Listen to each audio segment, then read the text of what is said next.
Hi, welcome back to Sudhi's kitchen. இன்றைக்கி நம்ம பார்க்க போகிறது ஒரு சூப்பரான ரெசிபி தான். என்ன அப்படின்னா, பார்த்த உடனே ஒரு கலர்ஃபுல்லான ரைஸ் மாதிரி தெரியுதில்ல?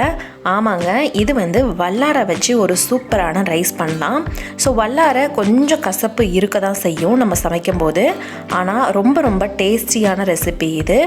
அண்ட் இன்னொன்று என்ன அப்படின்னா, வல்லாரையில் நிறைய சத்துக்கள் இருக்குது. வாங்க சமைச்சிக்கிட்டே அது என்னென்ன அப்படிங்கிறத பார்க்கலாம்.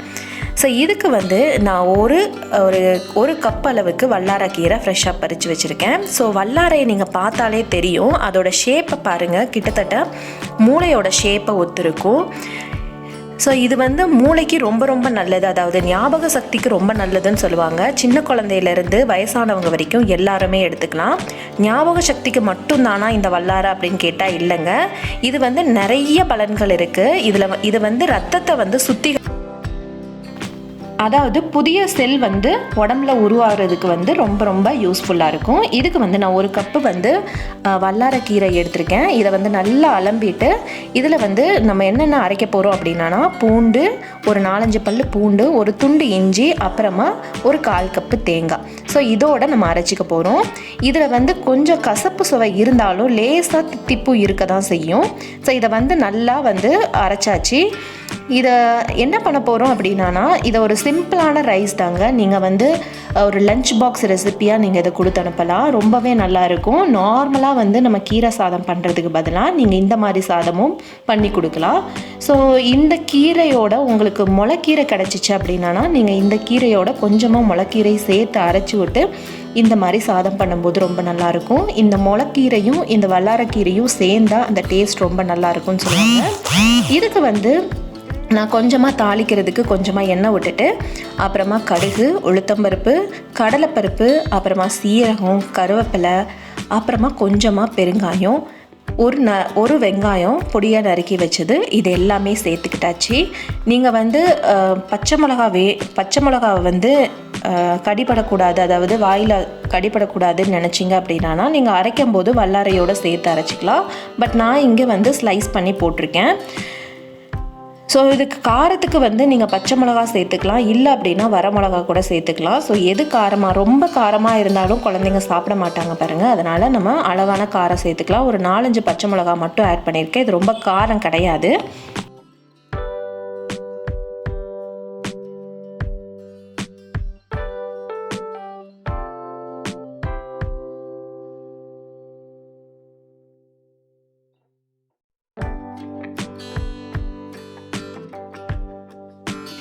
இப்போ பார்த்தா வெங்காயம் நல்லா வதங்கட்டும். அதாவது ரொம்ப முருகலாக வதங்கக்கூடாது. சும்மா ரொம்ப டிரான்ஸ்பரண்ட்டாக வெங்காயம் தெரியும்ல, அந்த அளவுக்கு நம்ம வதக்கிக்கலாம். இதோட கொஞ்சமாக பெருங்காயமும் சேர்த்துக்கலாம்.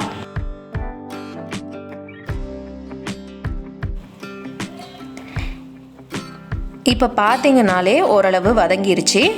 இப்போ நம்ம அரைச்சி வச்சுருக்கிற அந்த வல்லாரை பேஸ்ட், அதாவது நம்ம கோர்ஸாக அரைச்சி வச்சுருக்கோம் பார்த்தீங்களா, அந்த வல்லாரை பேஸ்ட்டை நம்ம இதில் சேர்த்துக்கலாம். ஸோ இதை வதக்கும் போது ரொம்ப ரொம்ப கவனமாக வதக்கணும்.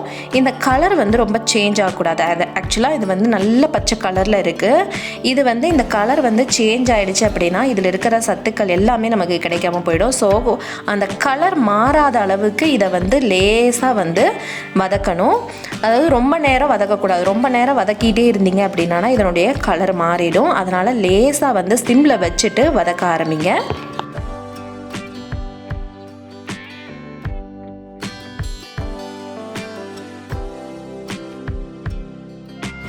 ஸோ இதுக்கு தேவையான அளவு மஞ்சள் பொடியும் கொஞ்சமாக உப்பும் சேர்த்துக்கிட்டாச்சு.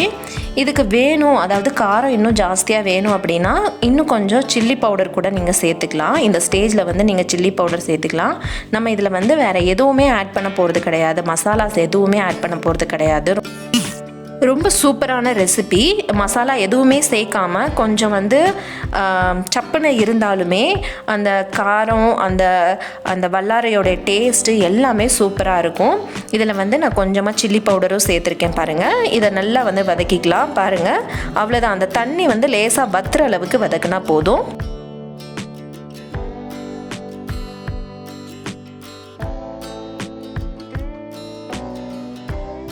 இப்போ பார்த்தீங்க அப்படின்னா இதில் இருக்கிற மாய்ஸ்சர் எல்லாமே போயிடுச்சுன்னு சொல்லலாம். அதாவது தண்ணியாகவே இல்லை, நல்லா வந்து கட்டியான பதத்துக்கு வந்துருச்சு.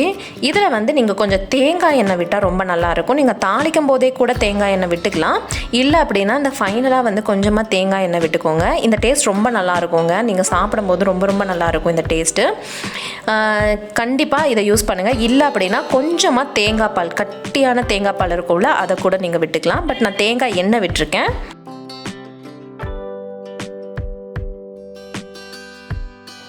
இப்போ நம்ம வடித்து வச்ச சாதத்தை வந்து நம்ம ஆட் பண்ணிடலாம். கிட்டத்தட்ட ஒரு 1.5 கப்லேருந்து 2 கப்பு சாதம் வரைக்கும் இந்த பேஸ்ட்டுக்கு வந்து நீங்கள் ஆட் பண்ணிக்கலாம். ஸோ ஆட் பண்ணிவிட்டு நல்லா கிளறிட வேண்டியதுதான். இதில் இம்பார்ட்டண்டான விஷயம் என்ன அப்படின்னா, கடைசியாக வந்து நீங்கள் உடச்ச கடலை இல்லை வந்து வேர்க்கடலை இருக்கும் பார்த்தீங்களா, நல்லா வறுத்த வேர்க்கடலை இருக்கும் பார்த்தீங்களா, அதை வந்து 1-2 வந்து நீங்கள் பல்ஸ் மோடில் போட்டு தனியாக எடுத்து வச்சுக்கோங்க.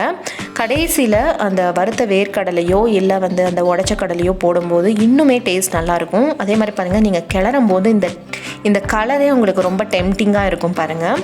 அவ்வளோ சூப்பரான கலரு. நீங்கள் பார்த்தாலே தெரியும் இந்த கலர் நம்ம வதக்கும் போது எப்படி இருந்ததோ அப்படியே தான் இருக்குது. கலர் சேஞ்ச் ஆகவே இல்லை. ஸோ இந்த மாதிரி தான் வந்து வல்லாரை சாதம் பண்ணணும்.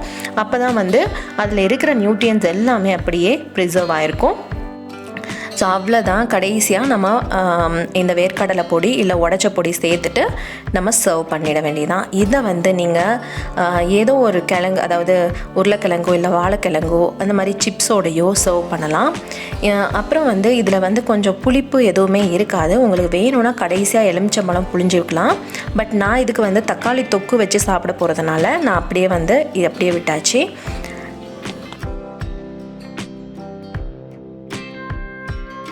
பார்த்தீங்க அப்படின்னா இந்த வேர்க்கடலை பொடி உங்களுக்கு எவ்வளோ தேவையோ அதுக்கேற்ற அளவுக்கு நீங்கள் போட்டுக்கலாம். ஸோ இந்த வேர்க்கடலை பொடி போடுறது வந்து டேஸ்ட்டுக்காக. அப்புறமா வந்து ரொம்ப உதிரியாகவும் வரும் சாதம், அதுக்காகவும் தான். ரொம்ப நல்லாயிருக்கும் ஃபைனல் டச்சு. அவ்வளோதான், நம்மளுடைய வல்லாரக்கீரை சாதம் சூப்பராக ரெடி ஆகிடுச்சு. நீங்கள் ட்ரை பண்ணி பாருங்கள் கண்டிப்பாக. இது ரொம்ப ரொம்ப சூப்பரான ரெசிபி. நார்மலாக எப்பயும் பண்ணுற அந்த லெமன் ரைஸு, அந்த புளியோதரை அதுவே ட்ரை பண்ணுறதுக்கு பதிலாக நீங்கள் இந்த மாதிரி வல்லாரை வச்சு இந்த ஒரு கீரை சாதம் ஒரு நாள் செஞ்சு பாருங்கள். வல்லாரை ரொம்ப ரொம்ப நல்லது குழந்தைங்களுக்கு. ட்ரை பண்ணுங்கள். இந்த வீடியோ உங்களுக்கு பிடிச்சிருக்குன்னு நம்புகிறேன். பிடிச்சிருந்தா என்னோட சேனலை சப்ஸ்கிரைப் பண்ணுங்கள், லைக் பண்ணுங்கள், ஷேர் பண்ணுங்கள். இன்னொரு சூப்பரான வீடியோவில் சந்திக்கலாம். Until then, bye from Sudhi's Kitchen. Thanks for watching.